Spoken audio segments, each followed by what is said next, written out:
Good evening, welcome to Game Week 6 Vanguard Rovers. I'm Sean, I'm joined by Phil, and we're going to bring you our predictions for this game week. How are you doing, Phil? You good? Very good, thank you. Looking forward to another feisty weekend of Premiership action, I hope. Another feisty weekend indeed. So we start off this weekend, 12:30 to kick off is Brentford at home to a travelling Man United. Where do you see this one going, Phil? Crikey, it could be anywhere, couldn't it? All depends who actually gets off that bus for Manchester United. I don't know, Brentford, obviously at home, they're very good at set pieces, which Man United are not very good at. But they are seriously suffering from the transfer window and losing some of the flair up top, and obviously the off-field changes have struck them difficultly, I think. But Man United bouncing on a high probably since the Chelsea match. Cunha's back from injury. It will all depend whether or not the players remember which system they're playing, and can they do what Amorim tells them. Will the worst Manchester United team in history manage to do something away from home after they've just managed to claw their way to victory at home the week before? But I think that. Oh, what do I think? Crikey, I don't know. I think Manchester United will probably, the way Man United are playing, will probably just edge Brentford out. I think Brentford might get a goal or two along the way. So I'm going to say Manchester United 2, Brentford 1. Okay. So it's good effort. I've got Nathan's predictions with us as well, so he's not missing out this week. Nathan's Very put good. down a 2-0 Man United win. Oof, confident. Yes, confident. I'm going to go one apiece. I'm going to say it continues. I think the woeful displays are going to continue for Man United. I do think off the back of the Chelsea game, and I think if Sanchez don't get sent off, Chelsea win that game. Yeah, I think so. Or I thought So so. yeah, I think Brentford will hopefully park the bus and take a point off United. So that's my prediction. Then we start with the 3 o'clocks. We've got Chelsea at home to Brighton. First of the 3 o'clocks I've got written down. Nathan's gone for a 2-1 Chelsea win, Phil. Yeah, it's another one, isn't it, with the Jekyll and Hyde team? Obviously, Chelsea completely disastrous. Everything that could have gone wrong did go wrong. Everything they could get wrong and shoot themselves in the foot, they did to help Manchester United last weekend. Brighton creating shed loads of chances, not necessarily taking them all, and also look a little bit shaky at the back. I think that Chelsea will have a backlash in them for this one, I reckon. And I think at home at Stamford Bridge will make all the difference. So I am saying Chelsea 3, Brighton 1. Okay, I'm going to go a little bit tight. I'm going to go 2 apiece. Ooh. Yeah, I just think it'll be one of them games. I think we touched on it on last year that Chelsea just seem to be not firing, not being consistent. I just think I think it'll be a high scoring draw, giveaway. But yeah, I'll go for 2-2 based on the fact that Brighton are playing well this season. Fits. Um, so yeah, Yeah. it'd be an interesting game to watch that actually. To be fair. Moving on, the next one we've got Palace at home to Liverpool. Well, this will have all the Liverpool fans torn, won't it? Because if you believe their nonsense, they'll think it's the two best defenders in the Premier League going head to head in Van Dijk and Guehi. But in reality, it's a good defender in Guehi and a wannabe in terms of Van Dijk, isn't it? So, but I think Liverpool will keep doing what Liverpool do. They'll create, and they'll create, and they'll create, and they'll create. And I think if it all clicks, they'll create very well. If it doesn't all click, they'll probably still create enough. Palace super organised. This has got to be one where they're thinking about hitting on the break and sitting deep, I imagine, with Mateta's strength and pace.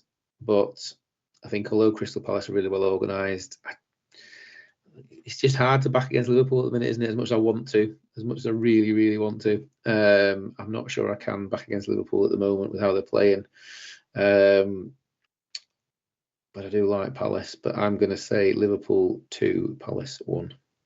Yeah, exactly the same score written down as yourself, 2-1. I do think Palace will make it tough for Liverpool, but I do think the quality that Liverpool have got will surely just overrule Palace. Nathan's gone for the 1-1 draw. I'd be happy if it was. I think I'd be happy as well if it was. Let's hope Nathan's right on that one. Surely, with the way Liverpool have been getting the results, there's got to be a point where they just don't get that 95th, 96th, 97th minute goal. Well, Palace will definitely be more disciplined than Burnley and not make it so easy for them. Yeah, But I don't know. It's just hard to see at the minute. yeah, yeah. To be fair, momentum's with them, and they are getting a result. Leeds, Bournemouth. That's the Another next close kick-off. one. Bournemouth had a fantastic start to the season. Obviously, Leeds are coming off the back of that 3-1 win and looking full of confidence. Got a few players back now in Ampadu, and obviously Calvert-Lewin looked really good last weekend. Bournemouth, depend maybe if Semenyo and Evan Nielsen turn up, but again, they look super organised, and they're always going to be difficult to score against. But I think at Ellen Road, I'm going to go Leeds 2, Bournemouth 2. I reckon. Well, Nathan's gone for a 2-1 Leeds win. Is that a family bias kicking in for him again, I, isn't it? I was going to say there's a bit of family bias kicking in there, isn't there? Definitely. I've gone for a 2-0 Bournemouth win. Ooh. I think the team, the way they set up last week against us, uh, I think just nullified both our attacks. To be fair, we were missing a few key players in midfield, and I don't think we created any chances worthy of breaking Bournemouth down. To be fair, but Bournemouth, when they're on the day and they're organised, Semenyo, Evan Nelson, two fast players that can make a difference, and I think we'll see them back next week, and I think they'll beat Leeds. To be fair, so yeah, 2-0 for myself. Um, The last 3 p.m. kickoff, Man City host Burnley. yeah, I think we've waxed lyrical about Burnley and how their home form's going to be important to them. Defensively sound, really well organised. I just think it can be wave after wave after wave of Manchester City attacks. To be honest, I think Rodri's back. They've got that solid defensive line that kind of, defended what so well for 65, 70 minutes against Arsenal last weekend. If they defend like that again, it'll be very, very hard for Burnley to break through and break anything down because they're another, something one of the commentators said last week, and they're a big team at the minute, big team. And if they do put a blue wall up, I just don't see Burnley breaking through it. Yeah. And if they do draw Burnley onto, I think the counter attack could be good. But I also think Man City are good enough to play through Burnley as well. Certainly, if Burnley sit back and defend. And at the Etihad, it's a big pitch. City know what they're doing for all the troubles they're having. So I do think Burnley might nick a goal, but I'm going to go Man City 3, Burnley 1. Next up, we've got. In fact, you know what? Sorry, before I move on to the next game, Nathan's got a 4-0 win for City. I've gone 3-0. Yeah, I think we're all in agreement. I think Man City, like to your point, will just be wave after wave after wave. And I think how so. many Burnley can keep out is opposed to Man City can get in. So yeah, interesting.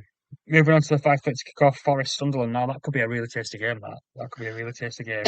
Nathan's gone for a 1-0 win to Forest. Yeah, I'm not sure which way to call this. To be fair, do you know what? If it had been at the Stadium of Light, I think I'd have probably favoured Sunderland, to be honest. But Yeah, it's a Forest ground. I don't know. I think we said last week's show. Postecoglou's not shown anything yet that makes you think this is a better Forest team than it was last season. Sunderland super low. They can keep 11 players on the pitch this time and show a bit of better discipline. They're really well organised, but obviously they are away from home. I'm going to go Forest 1, Sunderland 1, I think.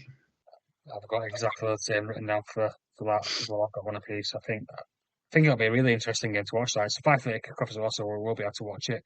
Mm-hmm. I think Forest, some of their key players, Elliot Anderson for me has been shining this season. He's looked really well. Played really well for England as well over the international break. He looks really Very good. good. Sunderland again, really good in defence.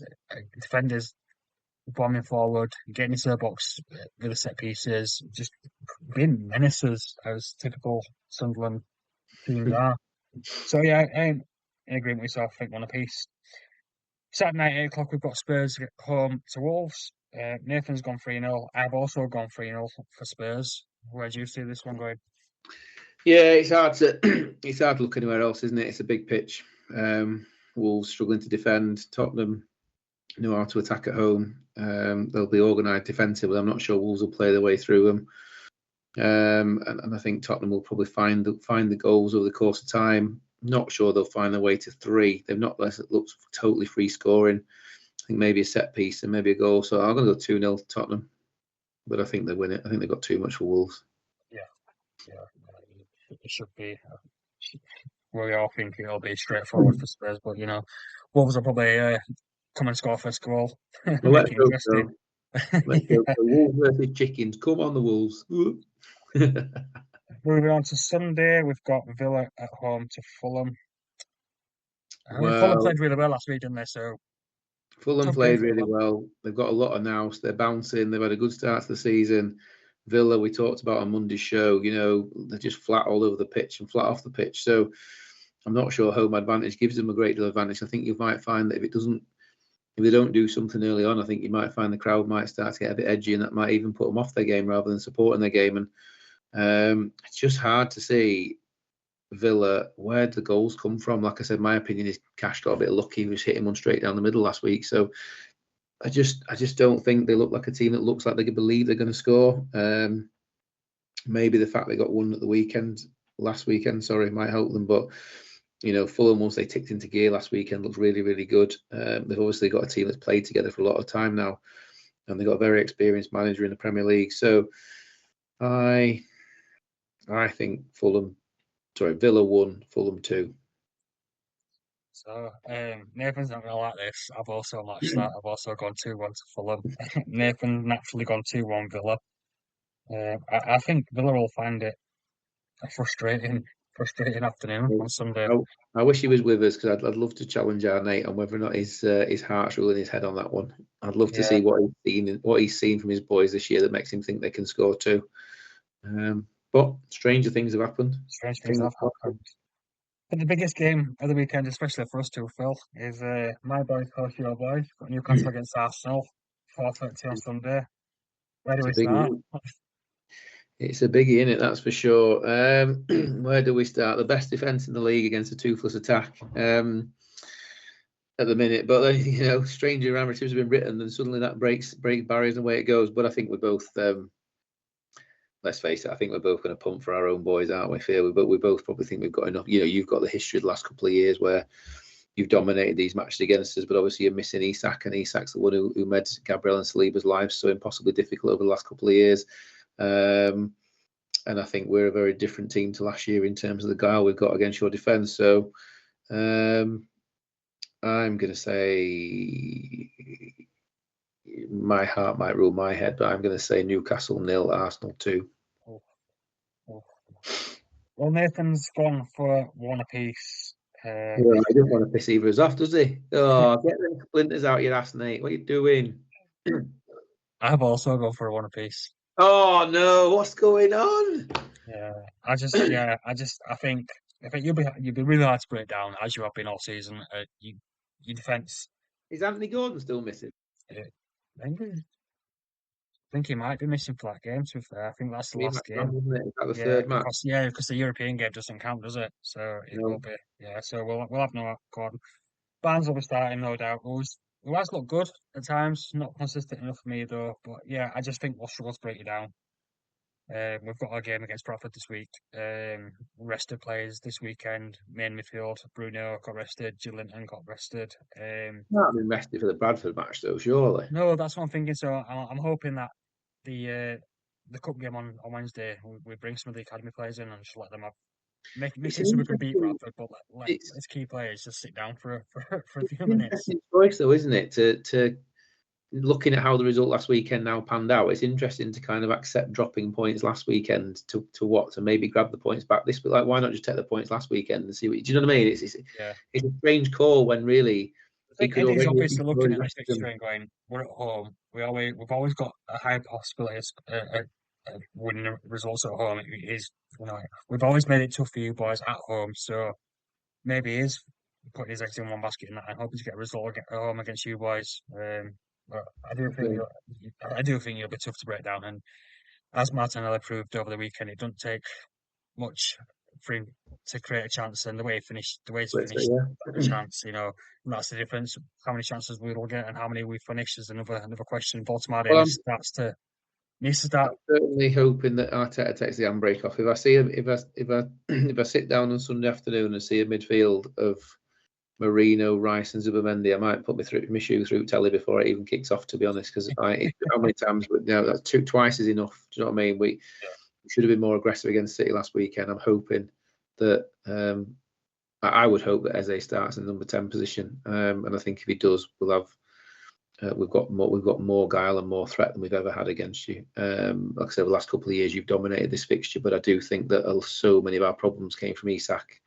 Is why I'm probably sound more confident than I should do based on the last couple of years' results at your place. But I think it'll be an interesting test of how you miss Isak in that game, because he did cause us a lot of problems.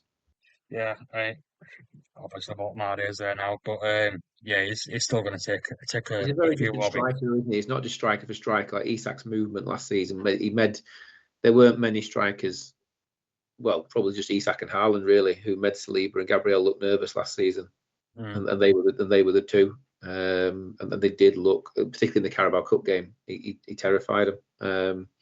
So I do think they'll be much happier going up to your place without Isak there. yeah, But we'll see. yeah, be an interesting game. To be fair, it should be a good I game. certainly hope Obviously, it'll be an interesting game and not a boring game, which we both sort of suffered from last weekend, where we both kind of had boring matches to watch. As long as it's a good game, I'll kind of take that really. But I was listening to Talksport, not Talksport earlier. I listened to Ghost Team earlier. He touched on the subjects that's probably worth a watch if you've not seen it, and it's the fact that is the Premier League game boring with the results and I thought I heard something like that. I did have it on this afternoon, and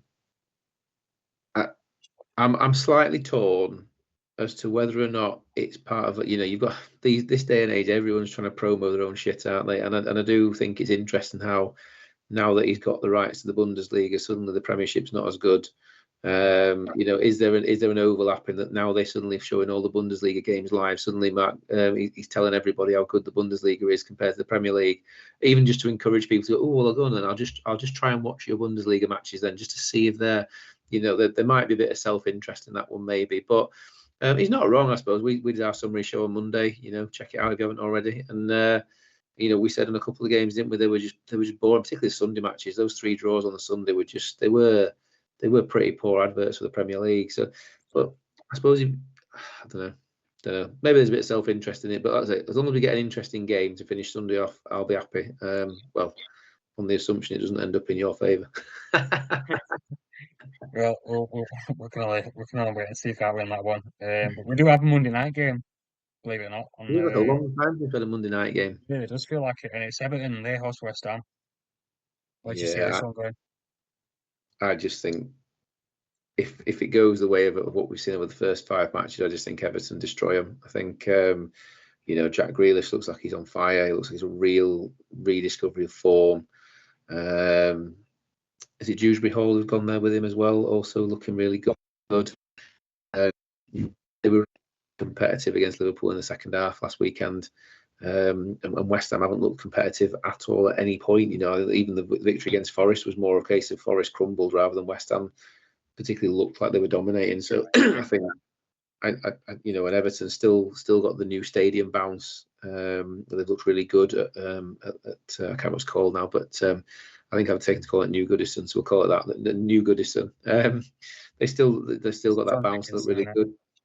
I just think Moyes is a much better manager than Graham Potter. I think Moyes will have the bee in his bonnet as well to show West Ham fans what they're missing out on. Obviously, there's that grudge there that grudge might be a bit too string, but he's going to want to prove the point, and that you shouldn't have got rid of me. You know what I mean? I'm a better manager. So, and I think he's built a team that's far more exciting than West Ham's team. So, I think Everton win that match. 2-0. 2-0. Yeah, I've gone 2-0 for that as well. As has Nathan, so we're all in agreement there that we expect Everton to win 2-0 on Monday night. I think so. But Any thoughts on your fantasy team going into this weekend? Any changes that you're going to bring in? Anyone stick out? I've rung the change bell. Ching. I have. You're going to laugh at this one, I would imagine. I have, having saved my pennies, I had enough for Mr. Haaland. However, I had to debate on who to drop for Mr. Haaland, and I have, for those of you who get ready to mock who wish to, but I have dropped Victor Gyökeres in favour of Erling Haaland. I just think that I think Arsenal are taking time to adapt to Gyökeres. I think he will do well in the Premier League. Obviously, 3 goals from 4 games or 5 games. And I think you can't argue with that as a return for a striker, but I think you look at the match last weekend, Arsenal created no chances for Gyökeres. I just think from a fantasy football point of view, you ain't getting points if you ain't creating chances, where I think Haaland will always have chances created for him. So I bit the bullet. So I've got my brand new front line now. So hopefully the right Chelsea turn up, and João Pedro are back on form. I've left Ekitike in because I still think he'll play even if Isak plays. But I also think at the minute he's the lead striker while Isak gets fit. That's probably my big change, really. I've banged Guehi in now. He's in my defensive line. But yeah, I'm kind of thinking I'll maybe look at my Arsenal contingent being more defensively based. If we're going to be solid defensively and maybe not such fireworks up front. And I think, I've taken the punt this week. I held off on Haaland last week because I tried to show a bit of loyalty, thinking he wouldn't score against Arsenal. But I think, he's gonna fancy his chances at 2 or 3 against Burnley, and he's gonna of fancy course his it is, chances of scoring big. And I think you'd have to be mad to back against that. I think Liverpool wise, there's not going to be a lot of change out of Crystal Palace. So maybe captain against Crystal Palace might be a poor call, because I think they're going to struggle to get much out of Crystal Palace. I do think they'll win, but I don't think they'll get a lot out of them. Might get a good change out of putting your captain from a Chelsea team against Brighton, because whatever happens, there'll be goals in there. And maybe the best shouts from a defensive point of view are the likes of your Tottenham defenders. If you've got defenders for Tottenham, get them on the pitch. I don't think Wolves will show very much. So yeah, maybe a cheeky Everton pick. I've got Grealish from Everton point of view, so hopefully he carries on creating. But I think, they're probably the big shout outs, really. I would imagine. Yeah, I mean, it sounds like you're teeing up front, similar to myself. I've got Haaland, Etikite, and Pedro in my front three. I can't really see that changing yet. Can't see where else you would go unless Isak's fit, in which case you might swap Ekitike out. Like I say, Gyökeres, Arsenal just aren't playing to his strengths at the minute, so I don't think he'll keep up. Chelsea, João Pedro is always in the middle of everything. Anything they create, Haaland is always going to be that focal point for Manchester City. And currently, Ekitike looks like a real live wire every time he's on the pitch. And like I say, even if Isak gets on, I don't think that changes from an Ekitike perspective. Yeah. So at the moment, based on form and based on, I don't see where else you would go. I mean, I toiled away with Benjamin Sesko from Man United, to be honest. Probably part of my I did a bit of research on him when Arsenal were going to sign him, but again, Man United not playing to his strengths. He's not getting any chances. Exactly the same problems Rasmus Højlund had last year. He's just not getting given the chances. And so I'm just looking down the fixtures now. Where else would you go from a striker's point of view? You wouldn't back your house on Richarlison for Tottenham, even though Tottenham look good and look capable of scoring. Ollie Watkins has got no confidence at the minute. Your lad Voltemada, still really new to the division. So I don't see where else you would go right now from a forward line. I think the theme of the fantasy football this year is building a team around your defenders. Defenders are scoring a lot of points, consistently scoring a lot of points as well. So I suppose it's getting that balance of getting the right defenders in and making sure you've got 3 solid strikers in. So yeah, trying to find the teams that are going to clean sheets. Yeah, I mean, I think for mine, I've got for the weekend, I've got Guehi from Palace, which I know seems a bit weird because they're playing Liverpool, but I think he's always dangerous from a corner and stuff like that, and he has had a goal or two. I think Tottenham, I've got Van der Ven, again, capable of scoring a goal. I think Tottenham will keep a clean sheet against Wolves. And Arsenal obviously got the tightest defence in the division, so you've always got to have Gabriel or Saliba, and I think again the threats from corners, but also Arsenal are going to keep a lot of clean sheets. You could debate which weeks they're going to keep clean sheets, I suppose, but probably this weekend might be a question mark. But my alternative is Dorgu, and I don't fancy Man United's chances of a clean sheet. So at the minute, he needs to hit the. So we'll see. That's my logic anyway. Whether or not it works, it hasn't worked so far. I've got a question mark. But your boy Olanga needs to see my transfer soon. To be fair, he's been in my team for the last couple of weeks now, and lackluster, isn't it? He's not started either, so that's not helped. No, it's so frustrating. I had last season. I had Jacob Murphy, and I wish I'd gone for him again. He looked good at weekend. I know it was 0-0 last weekend, but I still think he looked good. He still a couple of chances he created and cutbacks he put in there. I can see why Eddie Howe isn't starting Langer, to be fair. And you want those competition from a Newcastle point. You want those competition for places, but frustrating from a fantasy football point of view when you thought the new signing was going to play. Yeah, absolutely. Yeah. I've got Tino Liverman in my team. He's probably been one of the standout full-backs this season, to be fair. Crucial. Not just a bit of team bias. I do think over the season he's looked really good. Again, for England, when he came Yeah. back, he looks really good. And I think Newcastle will keep a lot of clean sheets this season as well. I think Yeah. again, from a defender's point of view, like you say, you're looking at which teams do you think have the capacity to keep clean sheets. Do you know? And I think there's some cheeky pickups in there. I think if you had the odd, I mean, I don't know why I listen to me on 13th out of 18 of us, but the odd like either a Burnley defender or a Sunderland defender may pick the right games when those teams are playing at home. Leave them out when those teams are playing away. It might just be a clutch pick at different points in time, and obviously save you some change as well, because I'm sure you can pick them up quite cheap. But I quite like who was a Sunderland defender who scored the first week and then he went and got himself injured.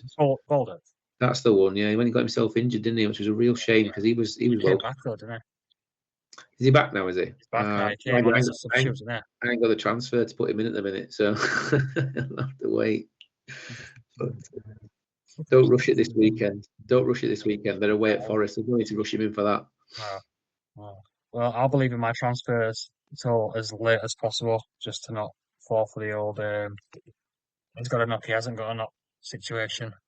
Well, we can always change lineups. Change lineups, but we'll see. All right, well, there's our predictions, and we'll touch briefly on as fantasy tips, if you want to call it that, for this weekend. Let us know in the comments if we're talking absolute crap or whether you agree with us. Please do. Well, please also like and subscribe and hit that notification bell so the next video, when it goes up, you don't miss out. Good night from me. Thanks for joining. Good night, folks. Have a good one. Take care. Thank you, guys.